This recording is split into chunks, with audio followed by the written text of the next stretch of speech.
This is a lecture for participatory mapping, and in this lecture we'll be covering some of the terminology around this type of mapping, how it relates to a typical desktop GIS platform.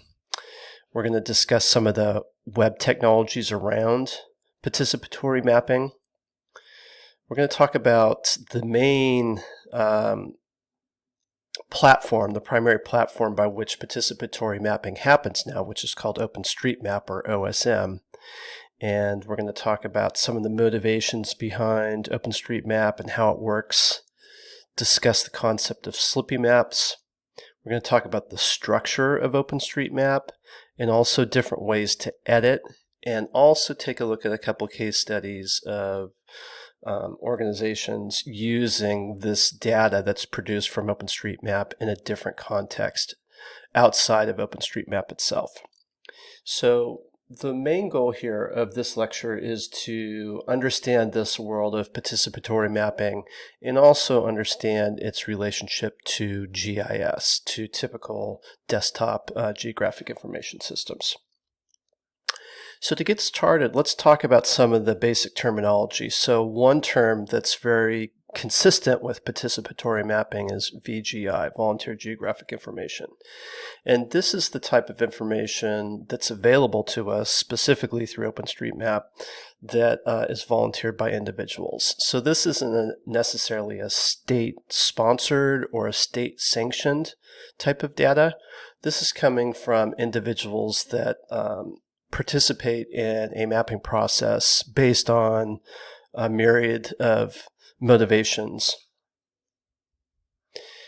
Some of the terms around this world of participatory mapping, you'll find web mapping, OpenStreetMap, as I've mentioned, neogeography, geographic information systems itself, collaboratory mapping. So this is kind of an adjunct to typical GIS. And this term neogeography, this really means, as it states, a new geography. And these are techniques and tools that are more associated with a non-expert group of users. And the typical domain for this is not formal or analytical. The reason for creating this geographic data is not necessarily to use it within the context of GIS analysis. And this is a really important early concept to appreciate, because some of the data that's produced in this world is valuable in and of itself, but may or may not be applicable to GIS analysis work. So we want to just make sure that we understand that this data set is valuable across certain components or certain domains of the data, but it's not necessarily always the best use case within a traditional GIS framework. Participatory mapping, this larger sort of academic theoretical foundation of this type of mapping, which is participatory, which is individually motivated, not particularly state sanctioned. This happens in this world now called OpenStreetMap. And we're going to discuss how OpenStreetMap was founded, sort of its history, and how it actually works.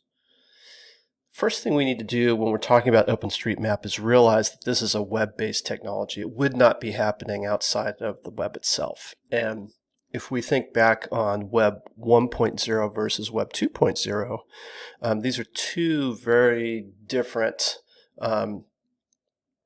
types of web technologies. So the first one, the Web 1.0, it's basically a read-only web where content is sitting in a static format on a server, and as we use a browser, we call that that particular server and that particular information and simply read it or consume it as a user. Web 2.0 comes along, and then all of a sudden we have Facebook and Twitter and all these platforms that we've come to know as the internet now. And this is where both the published content and, importantly, the user-generated content has a similar home, or it has a similar location that we can access. And this is where OpenStreetMap really takes hold, is that all of a sudden user-generated content becomes part of the technology, part of the framework. In comparing Web 1.0 to Web 2.0 technologies, we can think about a personal website in Web 1.0 technology, where we would just have a server space, HTML documents, and it would be basically a simple page view. And the content management systems around that process will be relatively simple. In Web 2.0, then we get into a more complex structure, and user participation becomes much more active. So here we see wikis starting to show up, tagging or folksonomy, and blogging becomes really popular. So this is kind of a funny little graphic here. So Web 2.0, we barely knew you, 2006 to 2007. It was a moment in time on the web that sort of was quickly surpassed by the technologies that we use now. But importantly, some of the platforms that matured during Web 2.0 using that particular technology are still with us today and actually still growing today. And OpenStreetMap is one of those technologies. So with Web 1.0, it's a consuming only. It's basically content that's static that's then served to users. Web 2.0, collaboration becomes a really big deal. So any platforms that were formed in Web 2.0, collaborative data was very much a part of those platforms. And then now we've entered into the era of Web 3.0, where artificial intelligence, the semantic web, mobile phones have become a really big deal. And the structure of the web is increasingly computer to computer and kind of subsuming the idea of collaboration and community as it was known in Web 2.0.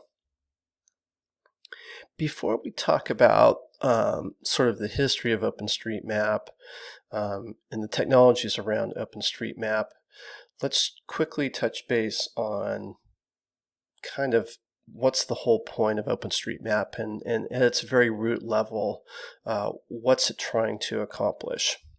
So to do that, we can talk about Kevin Lynch's book, Image of the City. And this book was based on surveys that Kevin Lynch did as a urban geographer and an urban designer to understand how individuals conceptualize urban space. And what he would do is he would go from city to city and hold these mapping sessions with a group of individuals. And what he was able to determine is that even though individuals are highly unique in the way that they would draw a city, each one of their drawings would feature essentially 5 components: so paths, edges, nodes, districts, and landmarks. And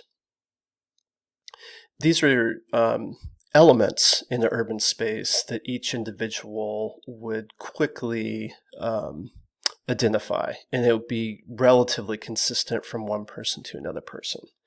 And so when we start to think about OpenStreetMap as a platform, as a mapping platform where many individuals are going to participate, there's got to be some guardrails. There has to be some rules along the way. And it turns out that in OpenStreetMap, the rules are kind of very similar to Kevin Lynch's Image of the City in terms of organizing the taxonomy or organizing the hierarchy of the actual database structure. So it's always good to think about OpenStreetMap as having a precursor that wasn't digital, to understand that this is really about individuals participating together on a platform, and there's got to be some rules that kind of go along with that to keep everybody organized. That has benefits, but it also has some disadvantages because some content is not going to be appropriate for OpenStreetMap. It's not going to fit within the guardrails. So let's talk real quickly about the history of OpenStreetMap. So OpenStreetMap gets going in the early 2000s, it was an initiative that essentially started on message boards, and the idea here was to create a community-driven map data collection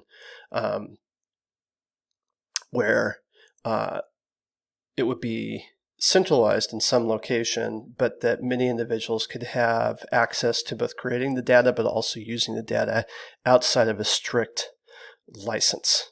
So the license was really important early in OpenStreetMap, that it would be permissive for different uses outside of just the map itself. So the user base across time since August 2005 all the way into, this chart shows June 2017, we can see that it's grown by leaps and bounds over time. And very popular platform, very robust at this point in time into 2020. Here's just kind of a graphic. We're starting at 2005 here, and we're going towards 2012. And so we can see this is actually a visualization of the OpenStreetMap database across time. And we can see that obviously it started in Europe, and we can see the hotspots of activity from 2005 to 2012. So from 2012 till now, it's only growing even more rich as a database, as a data source. So here we can kind of take a look at 2007, after OpenStreetMap just got started, essentially. So we can see off to the left-hand side here, the Holland Tunnel in New York City.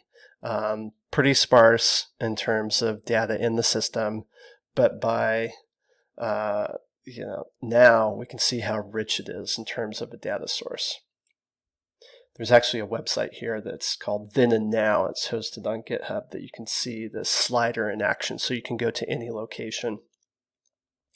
In the lecture notes, I'll have some of these links here. So we really don't know why individuals participate in OpenStreetMap. There's no central authority assigning tasks or coordinating, and the participation is kind of self-organized, almost along the principles of a city expanding over time.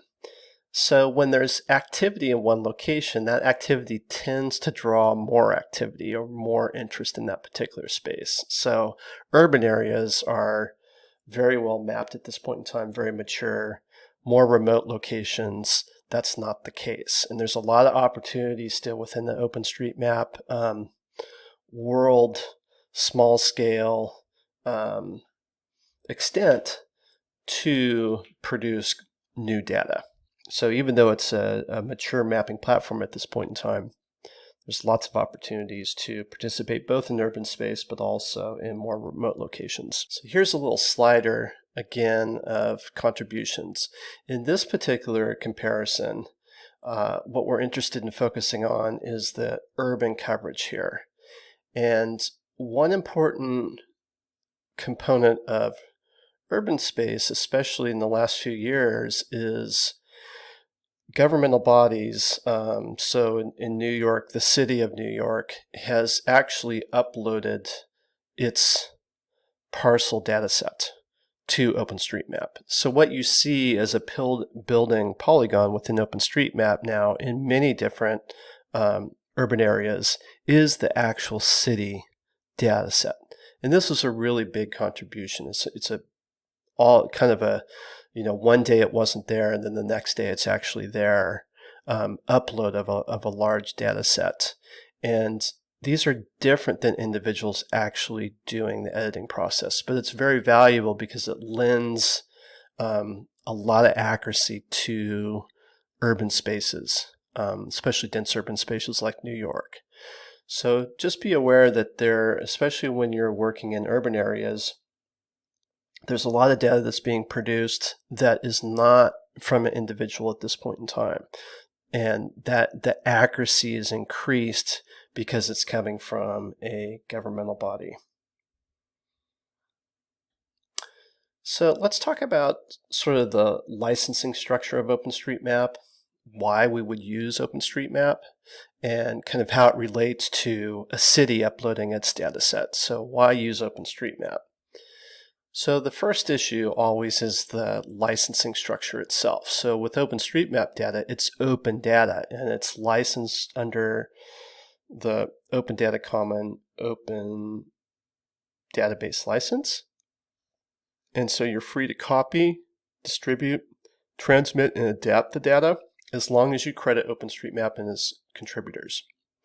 Now this has become a really big deal for private companies because they can also use OpenStreetMap data and they can use it in their product. So Foursquare is a perfect example of this. Craigslist uses OpenStreetMap data in its platform. There's lots of instances out in the world of companies actually using OpenStreetMap data. And the reason that they're willing to do that is because it is quite mature at this point in time. It's very valid. It's very rich, especially in urban areas. And importantly, unlike Google Maps, they don't necessarily pay for it. So the cost of using the data is much lower than using a different platform. Now, one of the big issues from the contributor standpoint is once something's submitted to OpenStreetMap, you can actually utilize that data. So it isn't stuck in a closed system. So Google early on had a similar mapping platform called MapMaker. And the problem was is that as you would upload your data into MapMaker, there's no way to get it back out. You can use it for a different purpose. Okay. So we can take a look at a comparison of different base maps and look at how OpenStreetMap is different, but how it's also more comprehensive in some ways too. So here we're looking at 3 different map types, 2 being proprietary, Google Maps and Bing Map, and then OpenStreetMap on the left. So if we take a look at OpenStreetMap on the left, we can see that it's very different than the 2 base maps on the right-hand side. So with the middle, Google Maps, we can see we have blue and orange icons, and each one of those blue and orange icons is essentially a commercial enterprise that's trying to sell you something. So the idea of using the map becomes about how do I get from one location that's commercial to another location. And this is typical of how we use Google Maps. We use it to get from this place to that place. We need to get from this store to that store. A lot of it is commercially based. So we can see that its base map reflects that. Bing Maps, it doesn't necessarily have as its base map the commercialization of Google Maps.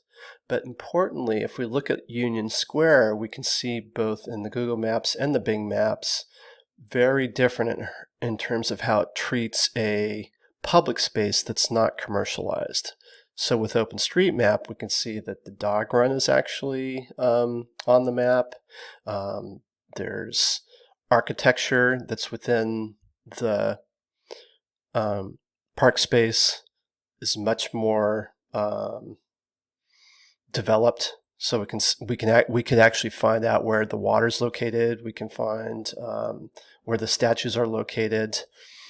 We can see specific entry points into the subway. We can also see those subway entry points on Google Maps and Bing Map too, because again, those are 2 platforms excel at navigation, so they want to make sure that they have commercial entities plus the navigation within the space on their base maps.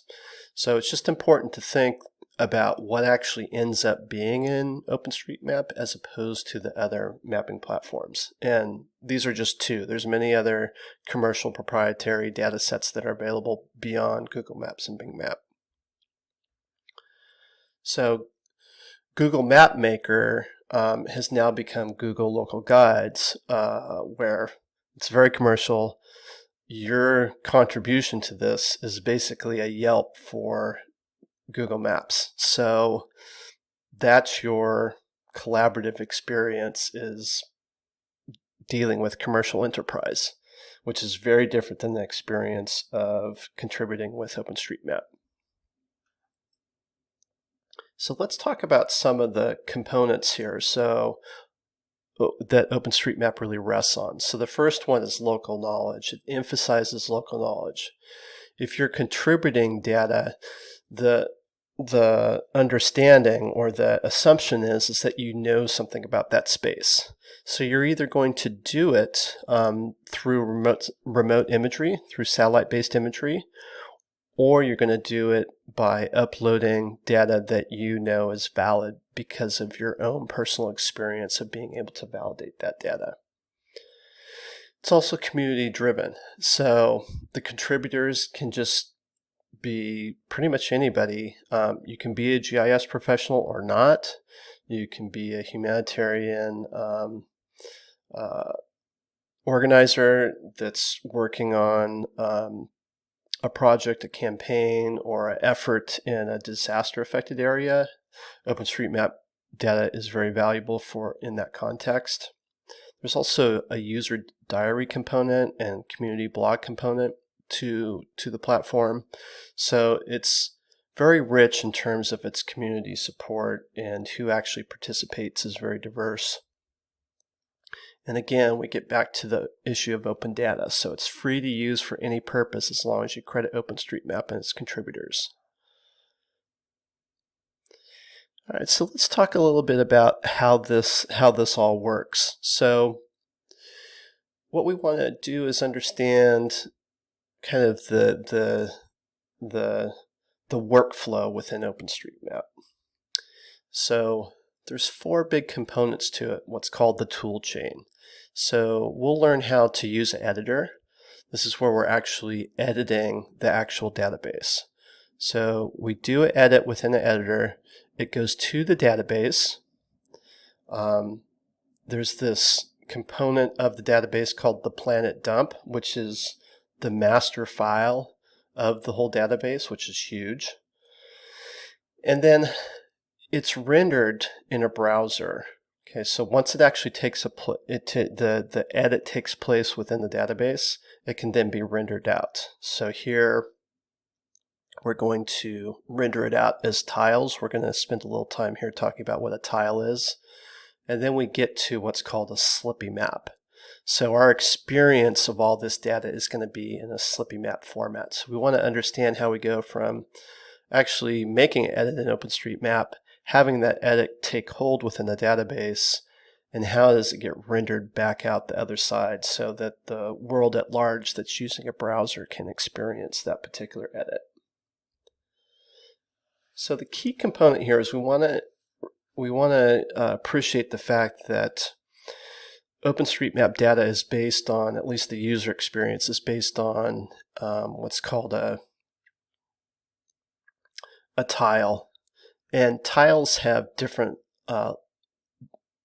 levels of viewing, and each served tile is associated with its particular level. So here we can see level 1, 2, and 3. We're looking at different scales of this world map. And we can actually see that take place in OpenStreetMap as we zoom in and zoom out. So here we're zooming from a high number to a low number. And as the number becomes lower, the map becomes more small scale. And if we look closely, we can actually see the map elements change over time. So, or change over map view. So here at about 12, we see a radical change. Then at about 7 and 6, again, it takes a wild change. And then right about map zoom level 4, we can see pretty much everything go away. And all we see then is just continents and a dividing line between the boundaries of big countries.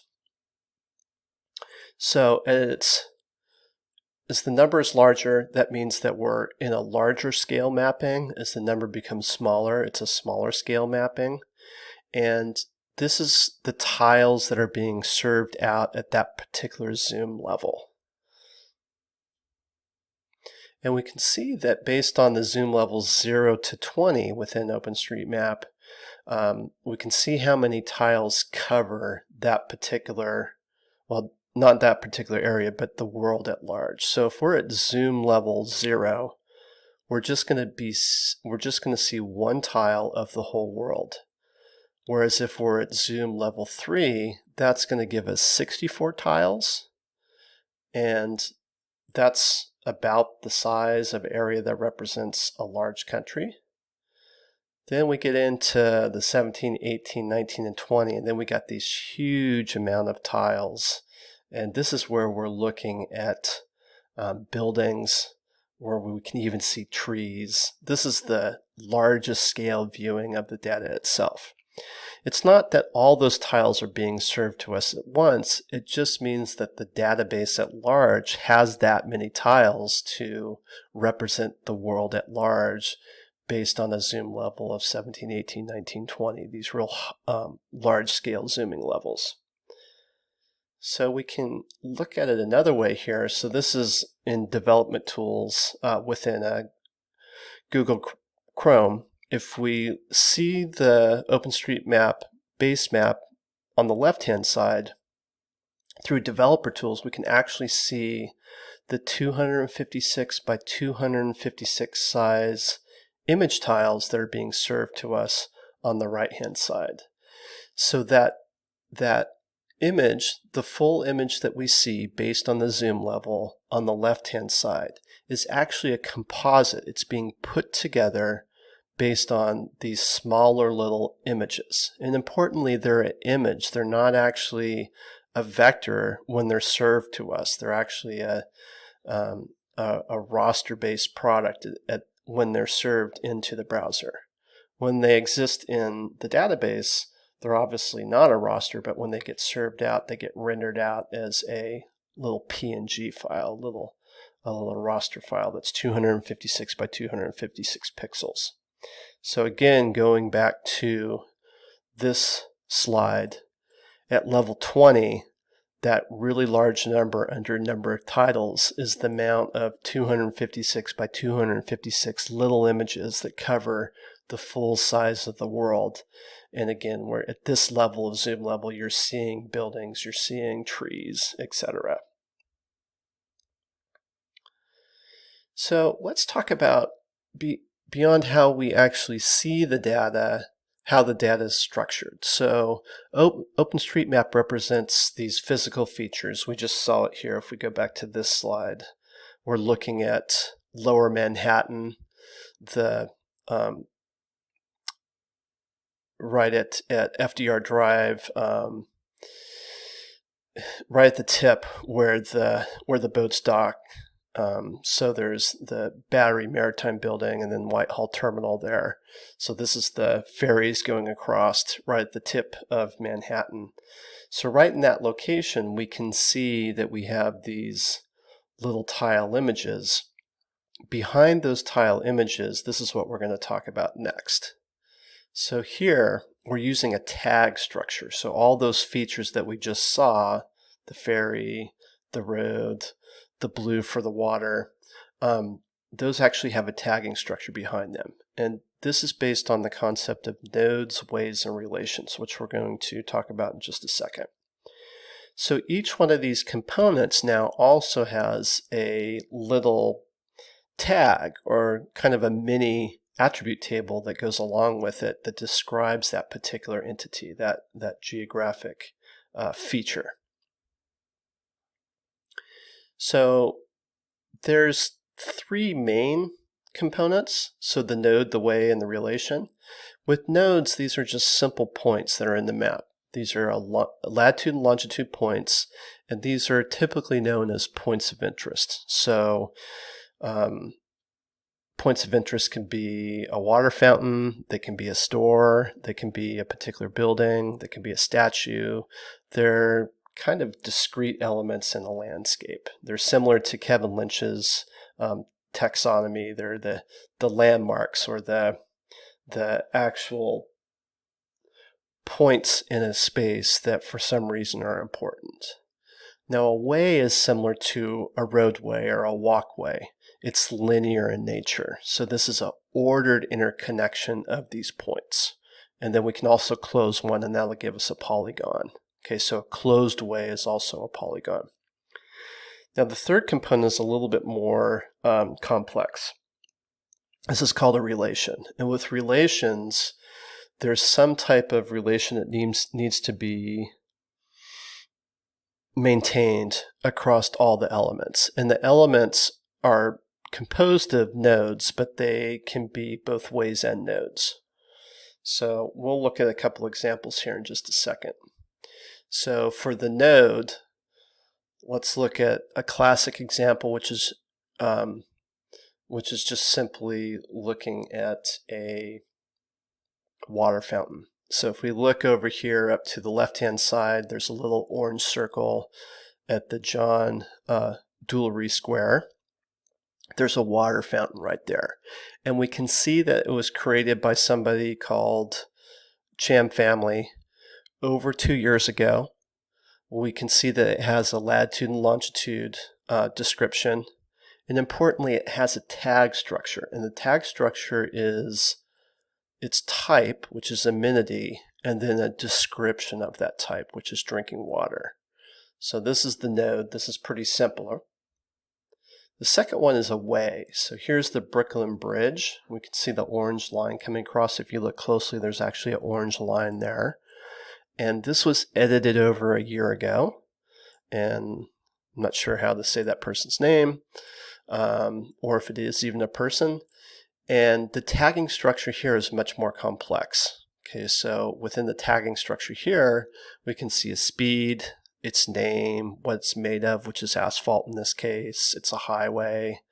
It tells us a little bit more information than the node alone. Okay, so again, it's composed of multiple nodes that become then strung together to create this linear feature. That's a way. And then a relation, a simple relation, relatively simple relation, is a multi-polygon. And multi-polygons are either composed of literally more than one polygon, or they can also have a hole on the inside of them. So here, this is Fort Schuyler. And Fort Schuyler in New York, it has this inner space, at least the way it's been drawn, is empty. So it becomes an actual relation. And the whole component here is a multi-polygon, and it's considered to be a relation. Another example of a relation would be if this Fort Schuyler had this structure that we see on the map, and then also had a second polygon right off to the side, and that whole entity was called Fort Schuyler. That would also be considered to be a relation. You also see relations show up in roadways, where one road is related to another road that becomes part of a larger structure.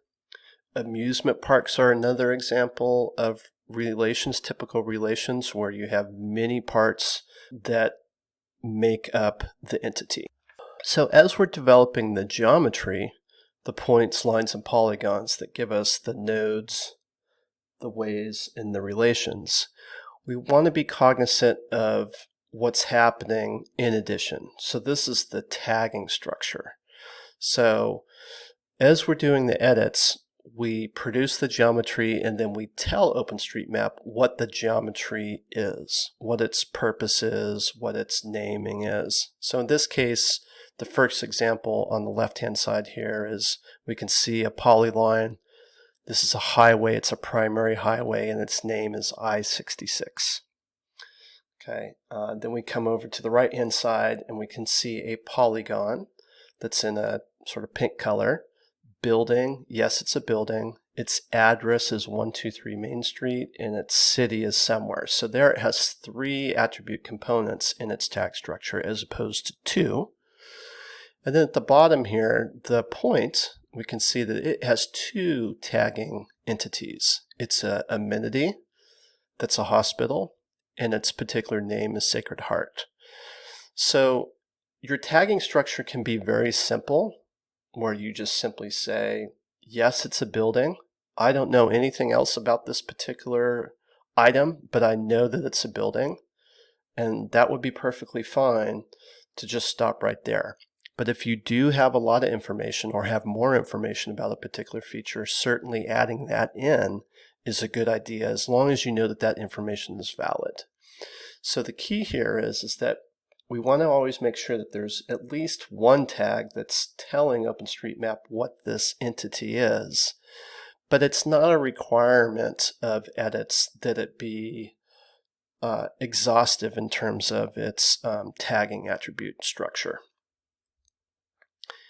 There are helpful guides. So OpenStreetMap has sort of a wiki for all the primary features that show up within OpenStreetMap. And it's based on this concept of a key value element. So the key is the main category, is at the highest of the hierarchy or taxonomy, and then there's a value. So here we're dealing with these sort of linear structures that show up at ski resorts. So these are the sort of lifts. So there's a cable car, there's a gondola, chairlift, a mixed lift. So these are all different values that can be associated with that larger, what's called an aerial way in this case. Okay, and then we can see how it's rendered on the right hand side. There's also a photo that gives us an example of what this thing is, and we can see that its element in this case is essentially a way.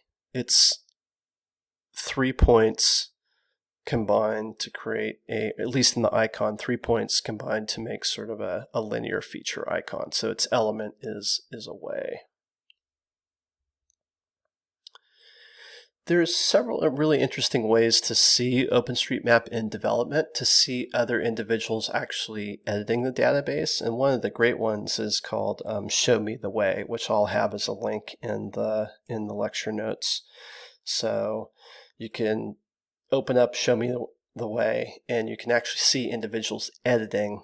And what's important here is that down at the bottom, it's going to tell you who the individual is or the entity editing. So in this case, 2 minutes ago, NikiCam created a building house, and you can actually see the building house highlighted in the imagery. And there's a little lag time to Show Me the Way. It's not much. It's a few minutes from the actual edits that are taking place. So this will kind of skip across the world from place to place based on the timestamps that are showing up within the OpenStreetMap database. So it's a really interesting way to kind of get yourself familiar with other individuals editing and kind of their process of editing. And importantly, you can see the tagging structure taking place over in the lower left-hand side. So on any one given day, about 30,000 change sets are taking place.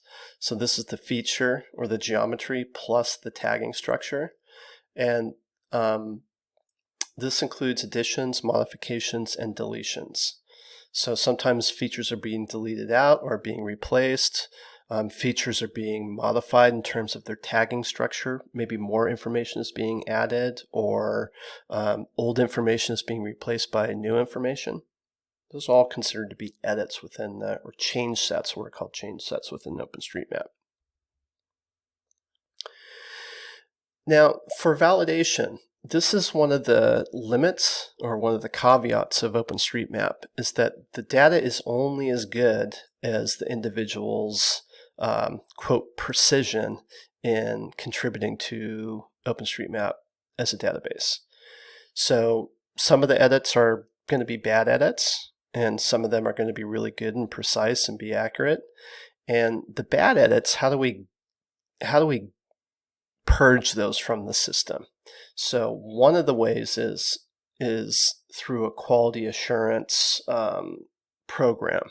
So this is called OSM CHA or OpenSet Change, and the idea here is that we're looking for, this is an ordered way to look for changes that may be suspect. So here we can see on the left hand side There's a new mapper who's just joined, who's mapping.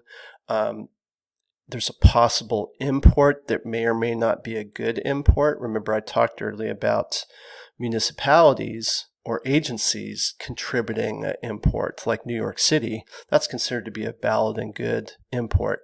But if OpenStreetMap sees a lot of data all of a sudden imported, that can be a red flag. So that can get flagged. So there's different edits that are taking place within OpenStreetMap that programs that have been built on top of OpenStreetMap can see as being red flags. And then other users can go in and validate that that particular edit that's taking place, no, that looks coherent and looks correct, or it doesn't. So the other way to validate OpenStreetMap data is simply by individuals that typically edit within one particular geography or several particular geographies. And they know that geography quite well, and they're paying attention to it. And when they see edits that are taking place within that space that they know is being incorrect, they can go ahead and flag those and say, wait a second, this doesn't look correct. We should delete this, or we should modify this. So all this has been good and fine, but we really haven't talked about how this actually all takes place. So it takes place in what's called an editor. And recently a new editor has appeared that's called the ID editor. This is a few years old now. And this is by far the most popular at this point in time, is the ID editor, because it is very streamlined, very easy to quickly start editing within OpenStreetMap with ID editor. So what I'm going to do here is I'm going to walk through kind of the editing process, how we can get started. So the first thing is that we just simply create a login. So we're going to create an OpenStreetMap login, and then we're actually going to go into ID editor with that OpenStreetMap login and start to create data. So in this case, we're going to create a feature. So we click on Edit Now, and then we have three simple options. All vector format, a point, line, and an area. Okay, that's the first step. The second step is that once we actually create our point, line, or area, we're going to close off an area. We're going to double click on a point.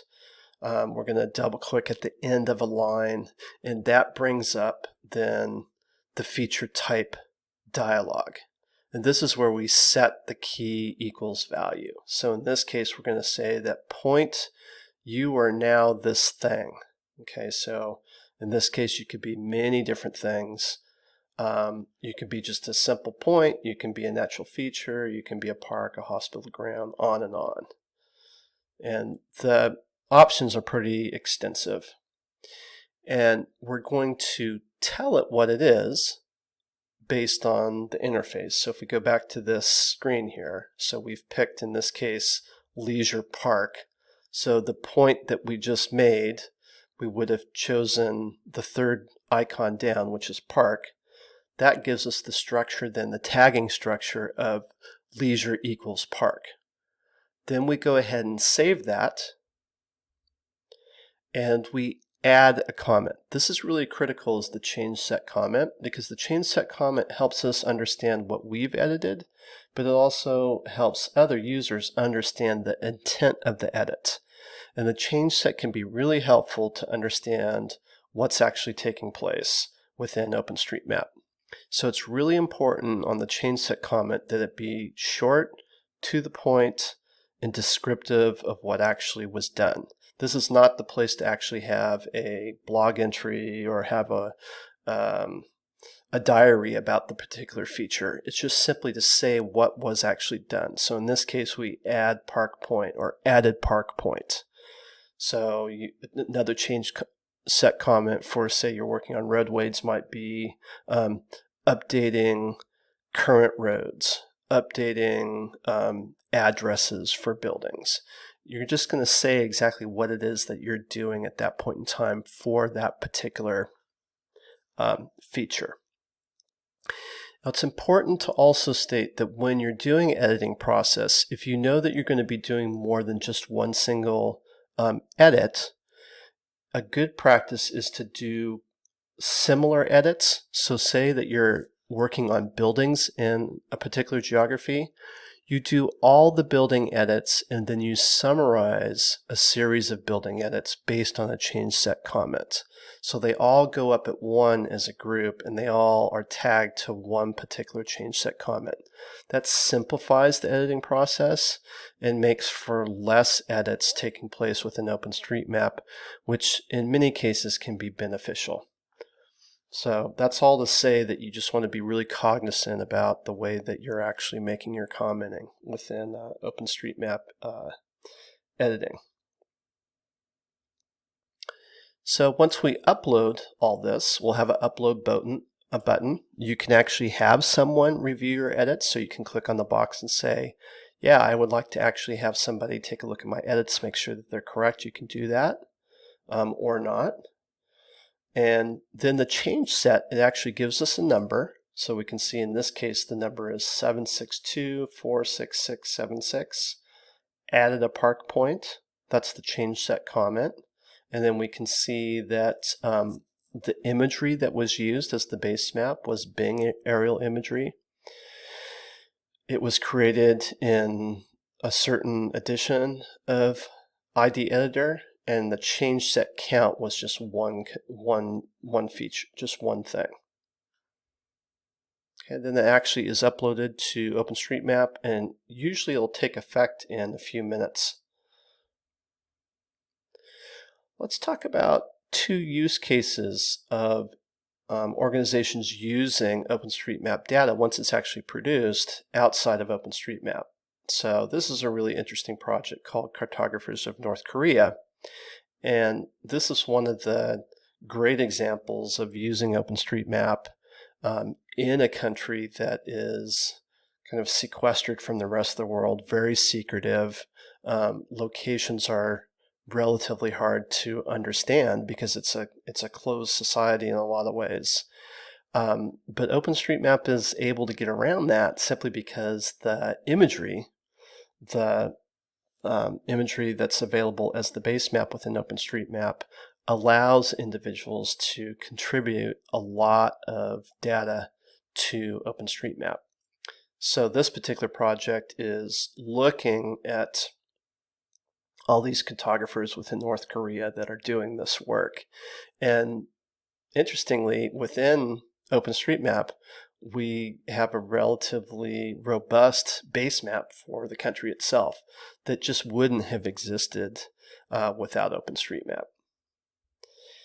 And here's another project. I'll put this link in the liner notes for the lecture.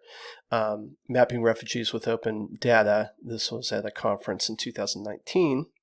And this is the graphics editor at National Geographic discussing in interesting detail how they were able to do the mapping for a refugee crisis and detail it with National Geographic maps in an event that's unfolding dramatically and quickly where there's just simply no data available. So the only source of data would be OpenStreetMap. And so this is a really good example of when to use OpenStreetMap is in a recent, rapidly developing environment, oftentimes associated with a humanitarian crisis or some type of natural disaster, where the value of OpenStreetMap over any other data source becomes clear and evident, simply because the contributions to OpenStreetMap can happen immediately, and the data can then be quickly utilized from OpenStreetMap into a different context. So in this case, it's National Geographic, but it also could be used for a relief agency making reference maps for its operation based on OpenStreetMap data. So these are two really good cases of interesting uses of OpenStreetMap data once it's actually in the database. So this upcoming week, we're going to learn how to learn to do edits within OpenStreetMap. This is going to be kind of the classic case of participatory GIS. And then importantly, if you want to, or if you need to utilize OpenStreetMap data within a GIS analysis framework, you can do that. There's several technical caveats that you want to be careful about that I'm not going to discuss in this particular lecture when you're using it in a GIS context. But it's certainly a data set that is going to be available to you. And importantly, this week, you get some experience with how it's made, and in understanding how the data is actually constructed and produced and made, it'll give you a better appreciation of actually using it in a different context for a different purpose.